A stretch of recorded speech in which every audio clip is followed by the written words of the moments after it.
Alright, I figured we'd give you a little update. Yeah, the shop pretty much looks abandoned. So does the tractor back there. I can't find a crankshaft. I'm just going to have to, I'll take that back. I can't find anybody to machine my crankshaft. So I'm just going to have to buy one, reman. It is what it is. But I don't remember if I even posted the videos. TA replaced some stuff in the gearing. There's a new 466 block. There's the old 436 block. There's the front of the tractor.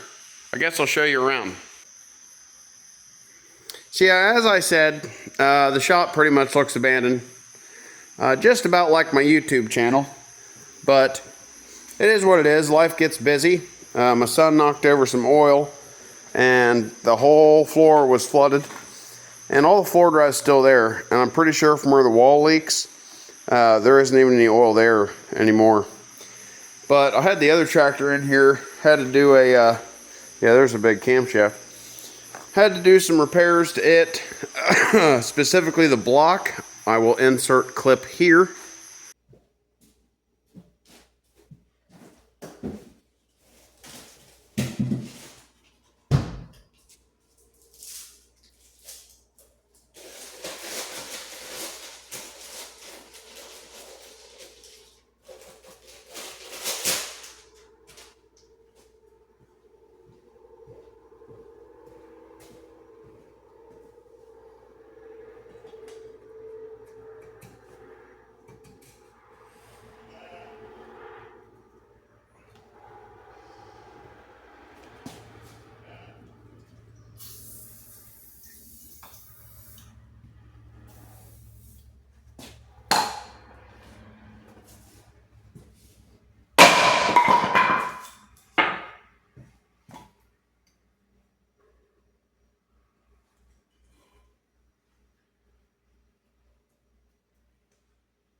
Couple pieces of wood down anyway, but all 6 are in. Lips feel good. That one was a tough bore. Of me replacing the cylinder liners in a donor block that someone gave me. So yeah, I mean, it's just a mess, man. It is a mess. To beat the band, trying to fight through it.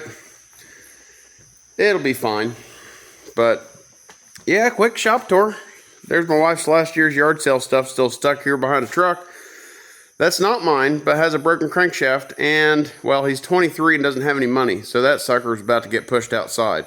Anybody want any porcelain dolls? Got this bench here. It came from You know, I had it at my previous job. It's a good bench, but I was going to take it to my new job. I now work for JD. Not going to say what store, but yeah, they've got awesome benches and stuff. So I'm thinking about taking some bench out, like kind of right there, but on the other side, and making that a welding table. But anyways, if you can see a grainy cab tractor off in the distance, that's a Massey Ferguson 4609 I purchased about a month ago.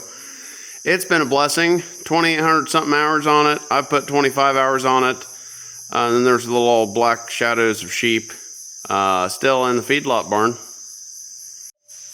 I don't know, guys. I love YouTube. I love sharing with everybody. It's been a real enjoyment throughout my YouTube / farming career, because it's about when I started YouTube, when I from scratch want to be farming. But the lack of internet, the lack of phone service. I got internet now, and then I've got 5 kids, one of which you guys I don't think I've ever seen, Eliana. That's our newest daughter. She's like 9 months old now. It's a lot to take on 118 acres. I've got 20 acres of hay and 30 acres of beans, 32 that I've picked up for next year. I'm already doing the hay. Equipment breakdowns, trying to run with the big dogs on this old shit. It still can be done. Like, I fixed my old stuff. That's like, I'll have a payment on that Massey, whatever. But if I'm gonna have help or something like that, like these old machines need ran, operated, if that makes sense. That thing, it's got a power reverser, air conditioning, radio. You hop in it and go. You don't have to worry about anything. Easy on fuel. So if I'm gonna have to hire help or get my oldest son to run it, that's majorly why I purchased it. Plus, it's a loader. We made like 90 something round bales there a month ago. They're all in the tobacco barn now, but of course you have to have a way to load and transport and everything. 90 something round bales, stack them in the barn. Skid steer's still in Ohio. Don't know what's up with it. It's got some kind of a joystick sensor. It's out. That's going to cost me $1,600.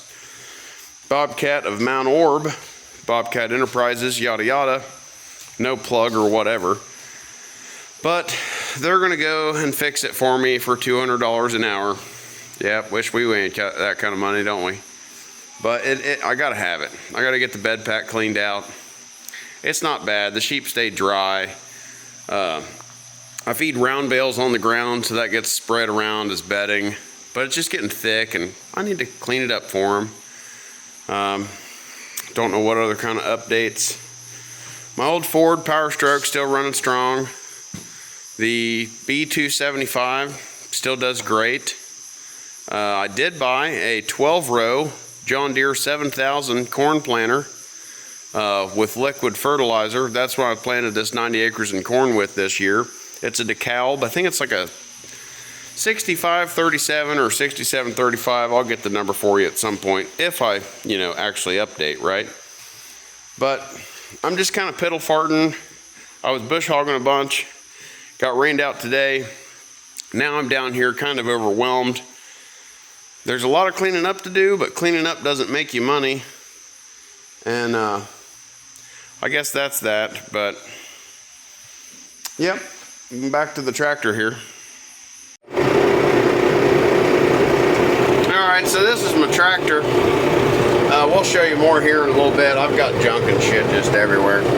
But yeah, she's a loader. We're going to pick a faster gear here. And it's got this handy dandy little doodad here. Watch that.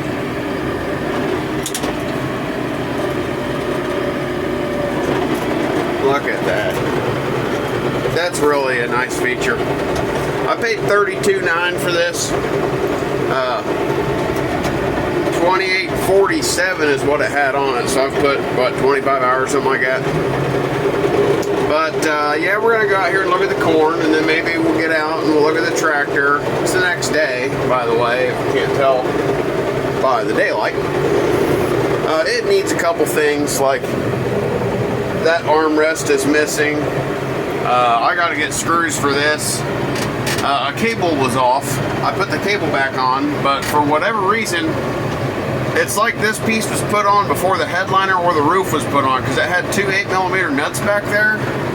And taking the screws out, well now, I can't hold the nuts. So I'm just gonna get some speed nuts. Like I said, I've been trying to bush hog and clean this place up. But there's the corn, and we'll show you some things here. I haven't walked into this stuff in a while, but if you notice through my dirty camera, there you go, there's 3 ears on most of the outside round, and I'm looking in a few rows and I can see 2 ears. I can see in a couple rows over there, there's actually another one in there that has 3 ears. So I've always been told that you want 1 ear and 1 ear only. I don't know. I've always heard that if it has more than 1 ear, it doesn't have the confidence in the first one, or that the second one will just be a sucker, you know, that kind of thing. But try to zoom back out here. We're trying to figure out what's going on. There we go. I guess the thing is we've had an exceptional growing year. This stuff is not starved for water at all, except for like the super dry gravelly spots, and you'll see that. Like right here, the corn's pretty good. It's over the tractor. We'll get up like right there, and this is kind of a wash area. It drains first the most. Plus, some of the fertilizer could have been washed away too, by it being a kind of a wash area. But it gets a little shorter. But I want to get over here to the middle of the farm, and then I'll get out, we'll look at the tractor, and then I'm going to walk in each side, because this side of the farm was planted on June 2nd. The other side was planted on May 26th, I think. It was a Monday and then the next Monday. I know it was May 26th for the first one. But yeah, like I said, I'm just trying to clean the place up. I'm not actually going to do any bush hogging back here today, even though I should, but I've got a spot right by the house, right by the road that looks terrible, that I've got to prioritize. I've had my fun back here, I guess. But man, actually having a tractor that's 4-wheel drive and you can bush hog and go places, look how much more I could have planted. And that'll be even more so evident when we get over to the other area. Pick a little faster gear. The only thing that I guess it's kind of a hindrance is I really wish this tractor had a speedometer. If it does, I haven't figured it out. You have this button here. There's supposed to be a cover on it, but that's what scrolls through your menu, and the way you do that is you have to pull a fuse. You pull the check fuse, then you can get into the diagnostics, change your PTO engagement, because obviously that's all electronic. I don't know how the depth control works yet, so I just left it off. But I was breaking shear bolts real bad on this bush hog. It's the Rural King 6-footer. I mean, it's a 40-horse bush hog. This is supposed to be a 90-horse tractor. I twisted a PTO shaft off Saturday, like curly cued it. Insert picture now.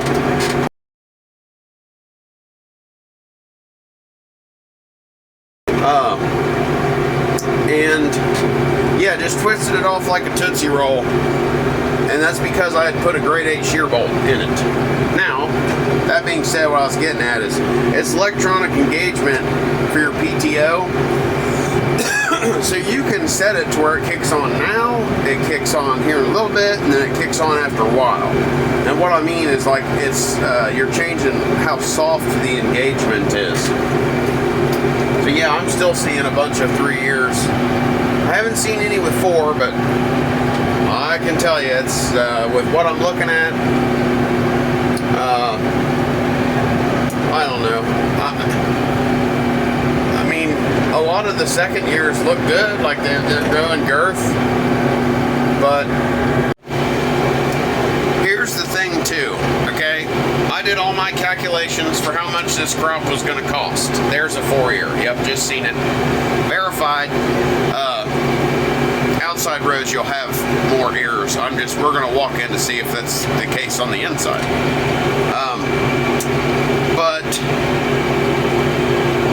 Well, hang on. I'll talk about that here in a second. This is more area that I've cleaned up. That I'm looking at it like, yeah, I could have made 2 passes with a 12 row through here or more. There's a little bit of a dip here. Bonk. No big deal. But, yeah, back to what I was saying. When I did the financial calculations for this crop, how much it was going to cost, okay, I was anywhere between 500, probably closer to 550 an acre. That's not including harvesting or any fuel. That is just inputs, seed, chemical, fertilizer. It was going to cost me, I figured 550 an acre if I had the need to put a little extra nitrogen on. I did tissue samples around V5 when I got more nitrogen put on top dress.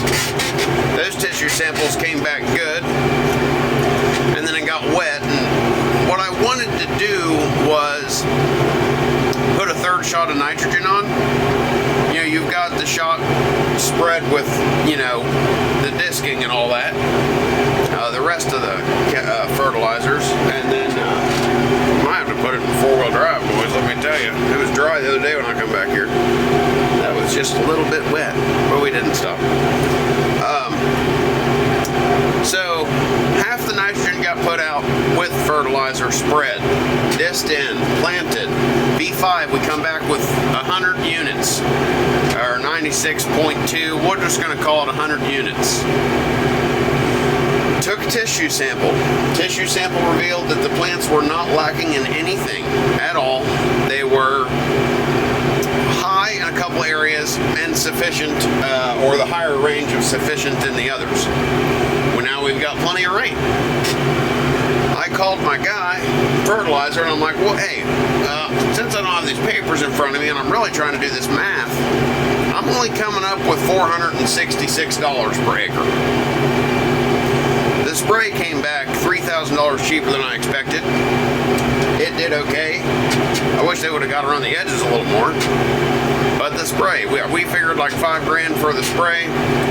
It came back at like $2,200, $2,100 something. So that takes care of $3,000. Off of that, divided by 90, whatever your math is, or I'm not going to sit here and do it. It's already on paper and I know it, but I guess the long story short is I am at $466 an acre, planned on $550, and my fertilizer guy told me I had 256 units of nitrogen out here.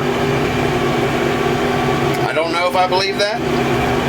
I'm going to get the paper here in a couple days when I get time on lunch break to go and, hey, just give me the papers of everything you've spread and I'll do the math myself. Because somebody else was like, well, were they using pounds? And I was like, well, I've always said units,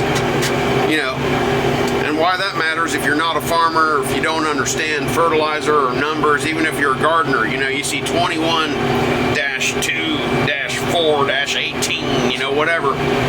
Well, 21-0-0 is 21 units of nitrogen per 100 pounds. Liquid 28 units per 100 pounds of that liquid. It's wearing off hundredweight, or like carat weight, like you do gold or meat at the auction. Just if you ever see that CWT carat weight, that's based on 100. Now, I guess this is as good a spot as any. I really kind of was just driving and talking. We're going to walk into the corn right here. So there's the tractor. All kinds of goofy lights. Now those light bars that are on the side and the back, big old bucket on it. Not too much wear by any means. The hood is sun faded really bad. It's the camera's doing it more justice than it deserves. But the light bars are factory accessory. Exhaust has been whacked. Rear tires are okay, they're loaded. I bent that step falling in a hole. Front tires are shit shot. 3.3 liter Agco engine. It's not a Perkins, it's not whatever.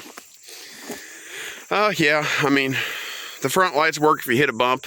The story goes this thing sat for a long time because somebody went to jail and ended up being sold, I don't know, at a state auction or what do you do with the criminals? I don't know, repossession, I'm not sure. But it's 2016 and it's only got 2,800 hours. And looking at the rest of it, I'd say that's probably pretty accurate. Now, the weeds were really tall here. Okay, so that's why this first row is kind of short. But I'm really, you know, and it's funny because there's single ears here. Well, there's a double. Those aren't going to amount to anything. Let's walk back over here. I stopped here because it looked like I'd be able to walk into it better. Something's been in here and knocked some down. I'm liable to get in here and find a fucking, excuse my language, I don't know, raccoon nest, deer path. So, one row in, 2 ears. One row, 2 rows in, 2 ears. This is row 4. That's got 2 ears. Okay. Now we've got 2 ears. I don't know. That's not good. Some insect pressure there. Sorry. And you can see the spots on the leaves. But it's full tassel. I mean, it's pollinating, doing good. You know, you can see the little tassel stuff down on the silks. That's what you want. It is a lot taller than I thought, to be honest. Now I gotta find me a skip row or something to get in further. I don't know. I mean, live from the jungle, I guess. You're in here just with me because I ain't been in here since this stuff wasn't even above my shoulders. This is what I was kind of talking about, is these second ears. I guess that one's a little smaller. They can be sucker plants. That's the problem. And that's what I'm worried about. But 256 units of nitrogen and a perfect growing season, maybe that's why it's doing it. But man, the whole field, it is. The whole field's got 2 ears. I don't know. What are we in? Row 5? I'm gonna get lost out here. And I don't have cell phone service, so. Well, this is the stuff planted on May 26th. Let's go check another spot. I'm seeing some insect pressure. See, little worm guys. I don't know what the hell that is. No idea. But now I'm wondering if I should get an insecticide out here. I don't like insecticides. I don't like fungicides. I'll explain why. Because it kills your earthworms. It's not good for soil health. So, I guess you pick your poison. If I get out here and half the ears are eaten, then I'll know something's up. Oh, see, yeah, we got in here. Somebody was in here, okay. I don't know if a deer or raccoon, maybe. But that's happened not that long ago. All right. We'll go to the other side and look. Alright, we're on the other side.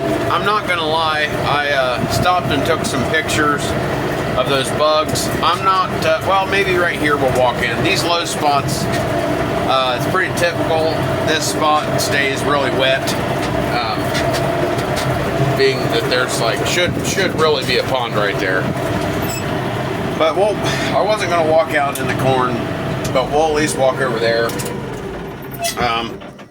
I took some pictures because it was just really alarming. When I came out of there, I was absolutely covered in those little yellow or orange looking worms.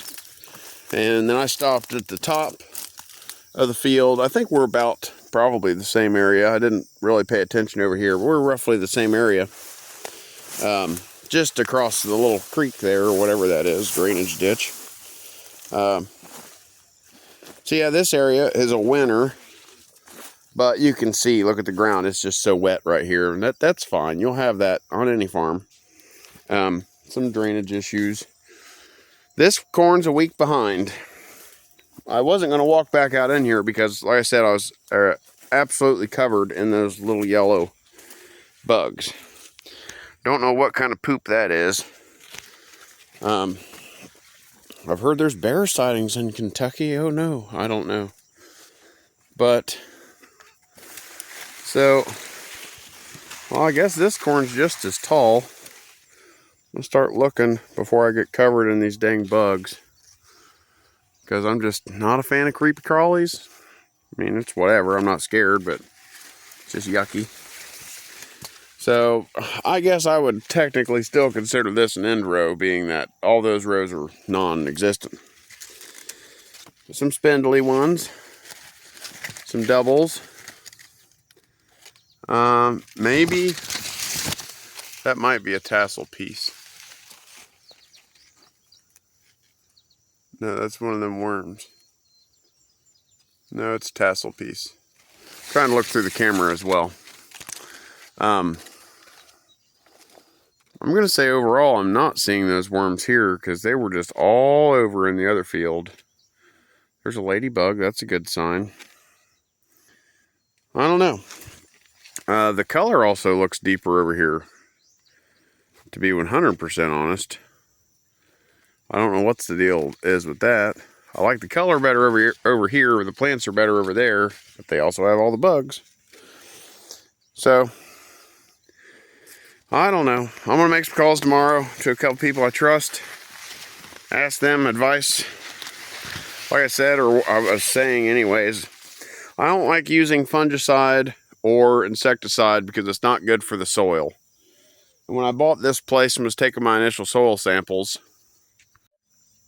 the one thing that like super stuck out to me was every time you stuck a probe in the ground, shovel, I actually have like a little thing. It's for setting plants. It goes down 6-8 inches. You step on it, pulls out a core about like that. Worms. Excellent worm health here. So I had this side of the farm limed, like 3 tons to the acre, and another little back piece. The field you saw first, its pH 2 years ago was 6.5. I didn't put any lime on it. Probably need some now or getting close. But this was at like 5.4, so it needed a lot. There was enough to spread the whole farm, but I only had it spread mainly on this field and a couple other small sections. But I don't know, guys. I mean, if you go spraying the dirt away, and I mean, you know, just if you're any type of a farmer interested in ag, look at the regenerative stuff people are doing. That large farmers are doing, taking care of the microbiome, the mycorrhizal fungi, whatever, all that crap. I guess I just have to say that I believe in it, because I believe in healthy soil makes healthy plants. Now, I feel like I've got pretty decent plants for my timing, late planting. The soil to seed contact could have been better. Depth control probably could have been better. Spacing could have been a little better. Pretty consistent. The occasional skip or double. But I don't want to spray fungicides. And I don't want to. I definitely don't want to spray insecticides. Now, if I come out here and the corn's full of smut, no matter what, next year I'm probably spraying a fungicide. I don't know, at this point being at tassel and ear set, whether we could spray anything. It might have to be aerial applicated. I do know a guy behind me has a drone. You know, like the next road over, I've seen it over there. People have talked about it in town. I don't know what he charges. I don't know what the spreading cost per acre for drone versus a, you know, regular sprayer is, but it's so tall you'd be running down so much to try to get something out here.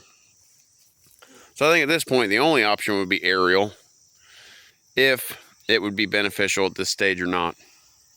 I really need somebody to come out here and scout with me and teach me. You know, the more I learn, the more I can teach. And that's another reason why I've done the YouTube over the years, is because I like showing, you know, I think early on in the videos I told you can get a piece of your paradise. Just get out and do it. You know, don't be scared to take on something, anything. You just got to do it. We only get one shot here, so I'd like to try to make the best of it, and that's what gets us judged for later. If you don't try very hard, what's your report card going to look like? If you tried your heart out, treated people good, learned and helped as much as you can, you know, I think you got a better shot, even though we're all not worthy. That's as much as the